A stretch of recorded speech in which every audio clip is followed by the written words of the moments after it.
Hello and welcome to the Fit to Transform podcast, where you learn how to train and diet effectively and, most importantly, how to maintain those results for life, once and for all. I'm Nikias Tomasiello, a transgender training and nutrition coach working online with anyone who's ready for a true lifestyle transformation, anywhere they may be in the world.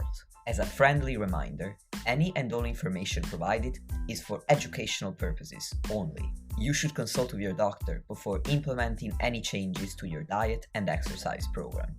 With that disclaimer out of the way, thank you for being here. Now grab yourself a cup of tea or pre-workouts and enjoy. Yo, welcome back to the podcast. In this solo episode, I'm covering peri-workout nutrition.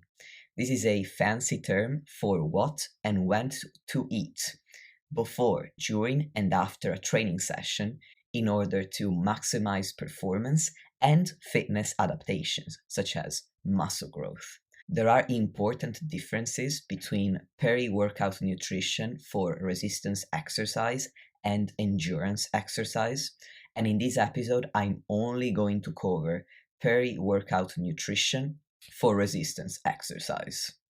I'm going to divide the episode into 3 parts: pre-workout nutrition or nutrition before a training session, post-workout nutrition or nutrition after a training session, and finally intra-workout nutrition or nutrition within a training session. Before I get into part 1, I want to give you 2 extra resources that I recommend you look into that I am going to link in the show notes. The first one is an article that I wrote myself titled Peri-workout nutrition: what to eat before and after training, which contains some, but not all of the information that I'm going to discuss today. So it's certainly a good complement to this episode, but don't just go to the article and skip the full episode. The second resource is titled International Society of Sports Nutrition Position Stand Nutrient Timing, and it covers what I am going to cover today about peri-workout nutrition, but also more information about at which time of day to eat protein, carbs, and fats to maximize performance and fitness adaptations. In general, the International Society of Sports Nutrition position stands, as it pertains to many aspects of exercise nutrition, are likely the most up-to-date, evidence-based papers that you can rely on in order to better understand nutrition for sports performance. So I strongly recommend checking them out. They are all free to read to everyone in the general public. With that said, let's dive straight into part 1. Pre-workout nutrition, or nutrition before a training session. The aims of pre-workout nutrition include not being too hungry, but also not being too stuffed, because both can negatively affect performance. A third aim is to fuel performance, and the fourth aim is to spike muscle protein synthesis in order to achieve a positive net protein balance across the day. In other words, protein is continuously being broken down and synthesized or created by the body throughout the day. To maximize muscle growth, we want to achieve a net positive protein balance at the end of the day, meaning that we want the rate of synthesis to be higher than the rate of breakdown. To achieve this, we want to spike protein synthesis at various points throughout the day, generally every 3 to 4 hours, and we do this by eating 20 to 40 grams of protein. This general guideline is based on 0.4 to 0.5 grams of protein per kilogram of body weight. And or we want that protein feeding or bolus, that's how it's usually called in research, to contain 2.5 to 3.5 grams of leucine. Leucine is one amino acid that appears to be extremely important to maximize muscle protein synthesis, but you don't need to drive yourself insane and calculate your losing content in every single protein feeding. If you eat a high quality protein source, such as eggs, whey protein, dairy, fish, meat, or soy, and you have 20 to 40 grams of it, or if you eat potentially a higher amount of a combination of incomplete proteins, then you're likely going to achieve this. It's called this leucine threshold that we want to achieve in order to maximize muscle protein synthesis. Now, spiking muscle protein synthesis, or MPS, before and after a resistance training session is particularly important because resistance training also stimulates muscle protein synthesis, and it's been shown that spiking MPS with resistance training plus protein from your diet have it's called a synergistic effect, where you can double up on the beneficial effects that the two have on muscle growth as a whole. So let's start with how to accomplish not being too hungry, but also not being too stuffed. And you can do this with nutrient timing and also an appropriate choice of specific nutrients. As for nutrient timing, if you're eating 2 to 3 hours before a training session, then you may want to have a larger meal, including carbohydrate, fats, and protein. This meal is going to digest more slowly so that you're not hungry again by the time you train, but it's also not so close to your training session that you're still digesting that when you're training. If you have 1 hour or less before you train, then you want a smaller meal and you want it to be faster digesting. So when you're choosing your nutrients, you likely want to limit or not have any fats because they slow down digestion considerably. And you may only want to have protein alone or protein and a fast digesting carbohydrate. And the fastest digesting sources of carbs are sugar. So it could be a piece of fruit or a carbohydrate drink.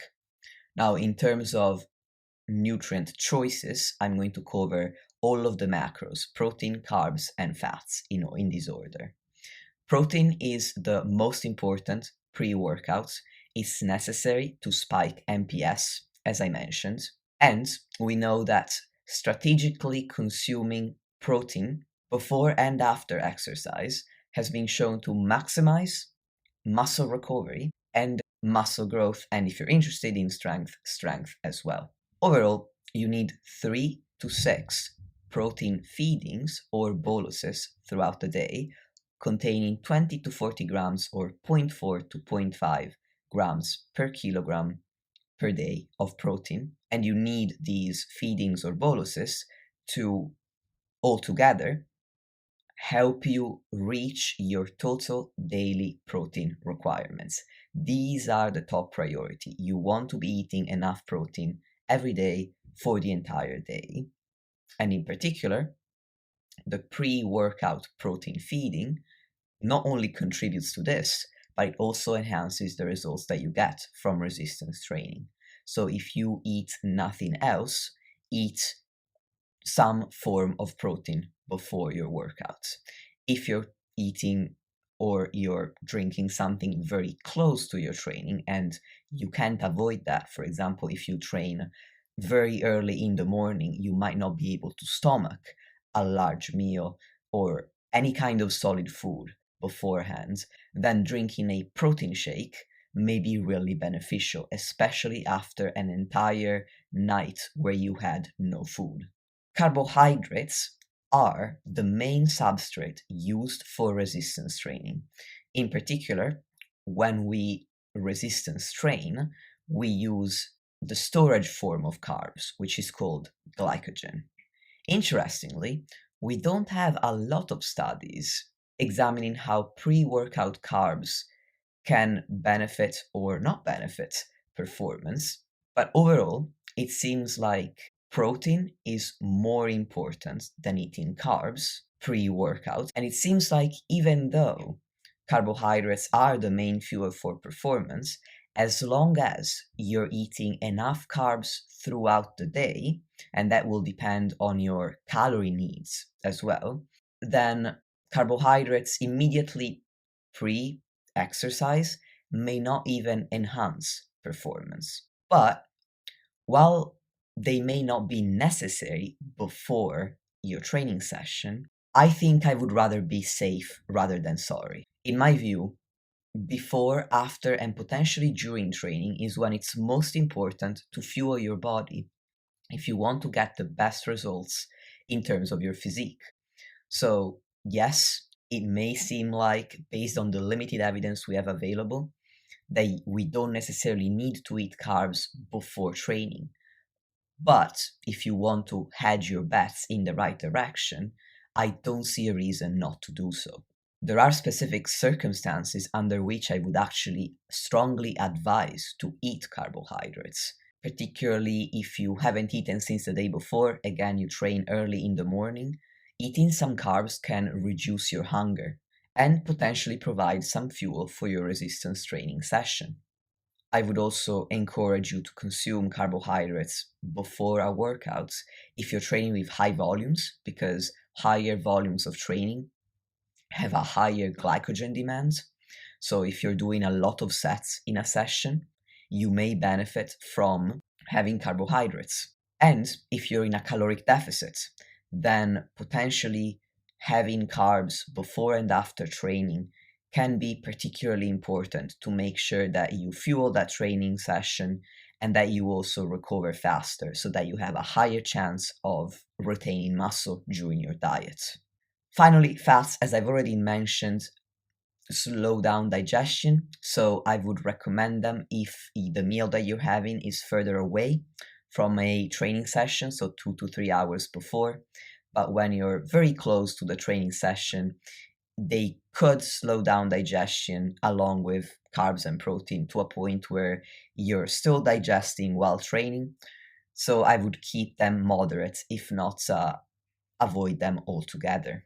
So just to take everything I've said together, protein is the most important nutrient pre-workout. So you want to have at least 20 to 40 grams or 0.4 to 0.5 grams per kilogram of body weight before a training session. Carbs may not be necessary. We don't even know that yet for sure, but I don't see a reason not to consume them, particularly if you're in a calorie deficit, training very early in the morning after a night's fast, and or if you're training with really high volumes. And finally, I would limit or avoid fats, especially very close to training. Finally, I strongly encourage you to consider your own personal preference and to experiment with different meals and snacks and nutrient timing, because in the end, we all digest and absorb nutrients at a different rate. So what may work really well for you may not work for somebody else. So you could try to have a snack closer to training, see how that goes. Then you may try to have a larger meal 2 to 3 hours before, see how that goes. And finally, you will settle on the right nutrient timing for you. And then by experimenting with different types of meals, you then land on the best food choices for yourself. To give you some practical examples, for your bigger, more complete meal that you're going to have 2 to 3 hours before training, then you could have a tuna, chicken, or turkey salad sandwich with a handful of nuts or some avocado. Or it could be a bowl of pasta or rice with vegetables, an egg white omelette or some chicken breast and a little drizzle of olive oil. Or if you're eating closer to your session, then it could be something as simple as a protein shake with a banana. With that, I've covered pre-workout nutrition. Let's get into part 2, post-workout nutrition. The main aim of post-workout nutrition is to recover, to initiate and potentially speed up the recovery process. And for that purpose, you want to be eating relatively close to your training session. I'd personally try to eat within 2 to 3 hours max from a resistance training session. In terms of the specific nutrients, I'm once again going to cover carbs, protein, and dietary fats.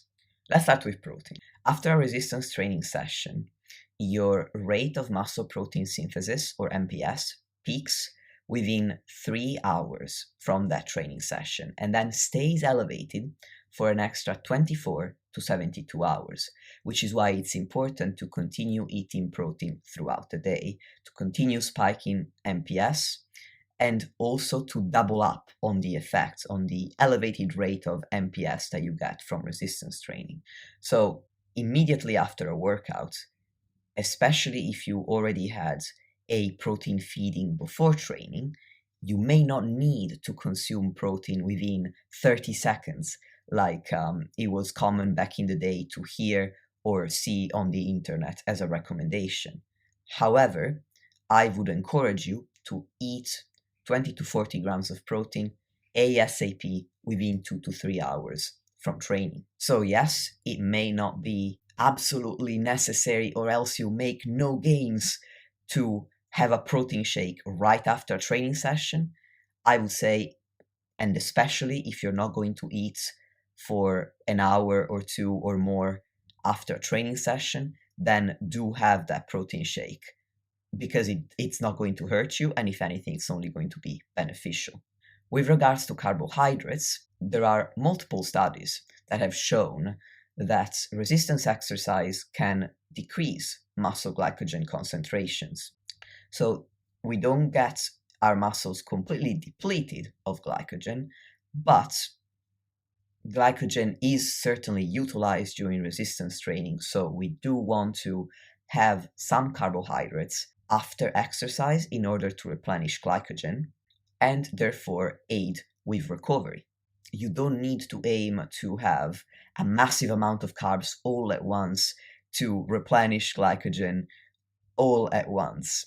As long as you have enough carbs throughout the day, particularly if, like most people, you train for 45 to 75 minutes with moderate volumes, you're not going to need a massive amount of carbs. However, I would strongly encourage you to have some as soon as you can after training, because after exercise, it's when your muscle cells are most sensitive to take up glucose, which is the simplest form of carbohydrates. It's pure sugar, and it's what we have in our blood. That's because it's called a glucose transporter called GLUT4, which is inside our muscle cells. And after exercise, it gets closer to the surface of the muscle cells, and it's more ready than ever to take up glucose from our bloodstream. And therefore, that's why after training, it's when your muscles are most carb sensitive and can utilize that glucose in our bloodstream immediately for recovery. So, as I suggested for pre-exercise carbohydrates, they may not be absolutely necessary, or else you won't recover from training. However, they are very beneficial, and in particular, since muscles have an increased sensitivity to carbohydrate after training, and therefore you have the potential to benefit your long-term results, I don't see a reason not to consume carbs.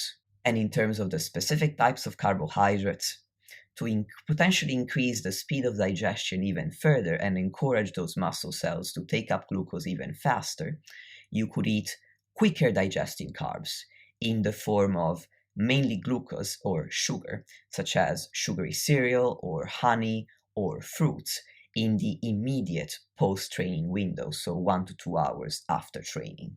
Lastly, with regards to fats, unless you're eating 2-3 plus hours after training, I would limit their consumption, because again, since they slow down digestion, they could also slow down the delivery of protein and carbohydrates to the muscles.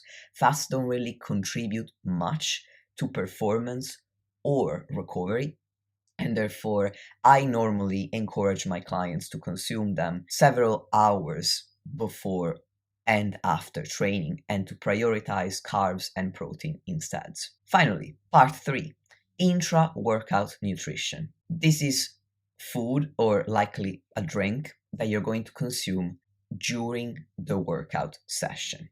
If you're having enough protein throughout the entire day and you're having protein pre and post workouts, there is no need, in my view, to add protein to an intra-workout drink. In general, if somebody is having an intra-workout drink, I think that it likely would need to contain only carbohydrates, and particularly very fast digesting carbohydrates, such as maltodextrin. So essentially, it's going to be a sugary carb drink, which is going to be digested and absorbed as fast as possible so that it becomes available to your muscle cells as quickly as possible. However, it may not be necessary to have these carbs at all if you are going to replenish your glycogen stores throughout the day and you're going to eat carbs before and after training. I can see a rationale for an intra-workout drink under very specific circumstances. For example, if you're training first thing in the morning and you can only drink a protein shake because that's all you can stomach before training, then potentially intra-workout carbs would make sense. Or if your workout session is very long, then again, there might be a good rationale for intra-workout carbs. But if you're training like the majority of people for maybe 45 to 75 minutes, 3 to 5 times per week, and you're having appropriate nutrition before and after training, I think potentially an intra-workout drink would be unnecessary. I can see a rationale for it if you have the calories to include this extra meal throughout the day. For example, since it's mainly liquids and it's not very satisfying overall, in some cases it may hinder your adherence to a fat loss diet. So it might be unnecessary if you're eating enough before and after training, and it can even hinder your progress. On the other hand, I can also see a rationale for having intra-workout drinks in a fat loss phase to potentially, again, be safe rather than sorry, fuel your session, and therefore help retain more muscle. But if you're a very small individual and you already have a very low amount of calories to eat during a fat loss phase, like me, then I personally don't have an intra-workout drink because I prioritize eating enough before and after, and I prioritize solid food, which is going to be more satiating for me. Lastly, another situation in which I would see the benefit of having an intra-workout drink is when you're bulking and you have a really high amount of calories which you're struggling to get throughout the whole day. Then having intra-workout carbs is going to help you get all of those calories in. With regards to the timing of that intra-workout shake or drink, you want to start drinking around 15 minutes before the session starts, and you would want to aim to finish that drink within the first 1/3 of your session, because you need to give some time to those carbs. Even though they may be fast digesting, they'll still need at least around 15 minutes to be digested and absorbed, and therefore become available to your muscle cells.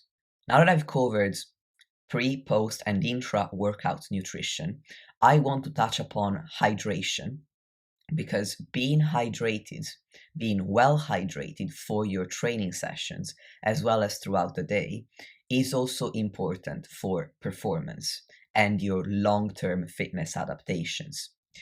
There's research showing that even mild hypohydration or reduced hydration can increase your subjective feeling of pain and fatigue during exercise and impair performance as a result. And while there are recommendations or general guidelines for the amount of fluid that one should drink or aim to consume throughout the day, I would encourage you to find your own individual amount of fluids that gives you the best levels of hydration. And you can find this optimal amount for you by examining your urine throughout the day.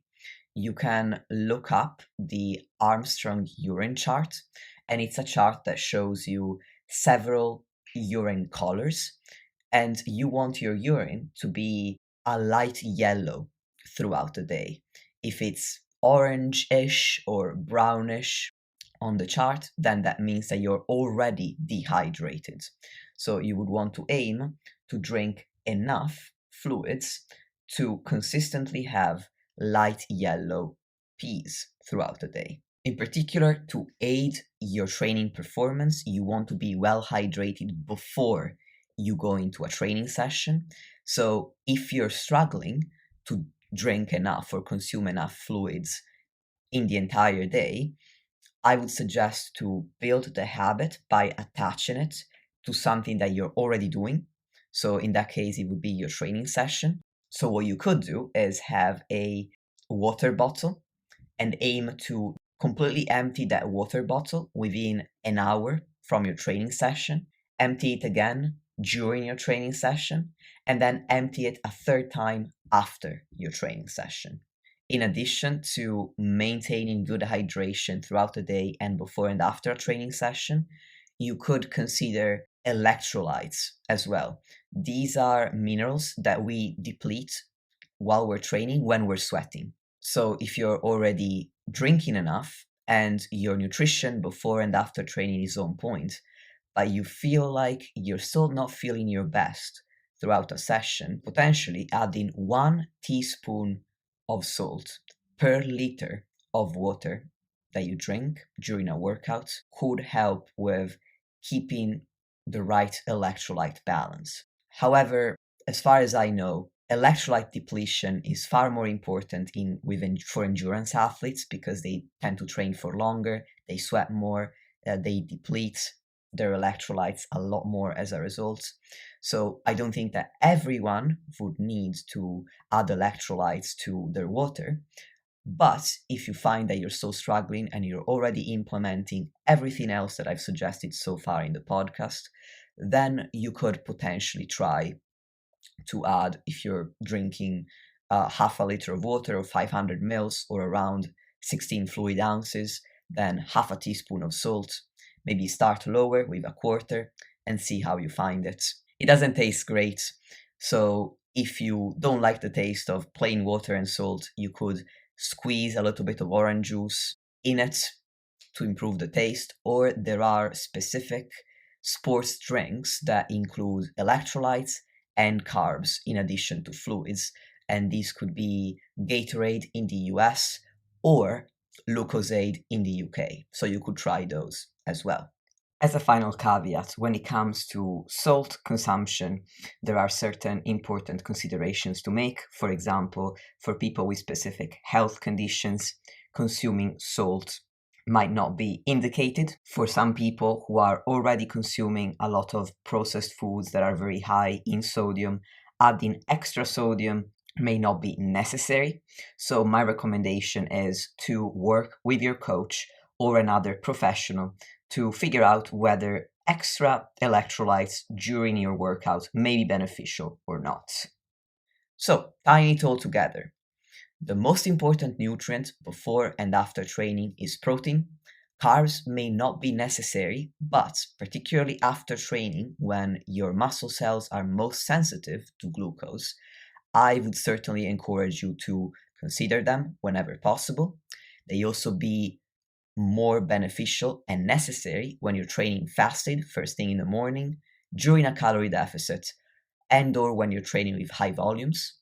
Finally, fats are the least important nutrients before and after training. They can also decrease the speed at which you digest protein and carbs, so I would moderate them before and after training, especially in the 1 to 2 hours before and after a training session. Last but not least, you want to be well hydrated before a training session and during as well, and also throughout the day. And you can accomplish this by ensuring that your urine is a light yellow color based on the Armstrong urine chart, which you can look up on Google. That's a wrap for today's episode, and I hope that it was helpful to you. And if you have any questions or feedback, please do email or message me on Instagram or Facebook. I'm always very happy to hear from you. And if you want to connect with me or to sign up for online coaching, then you can use the links in the description below. Thank you once again for taking some time out of your very busy day to listen to this podcast.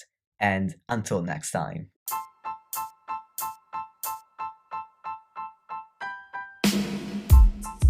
Lastly, if you want to support the podcast and help me reach more people, please leave a 5-star rating or review on any podcast platform that you're using. Thank you very much for listening, and I'll speak to you soon.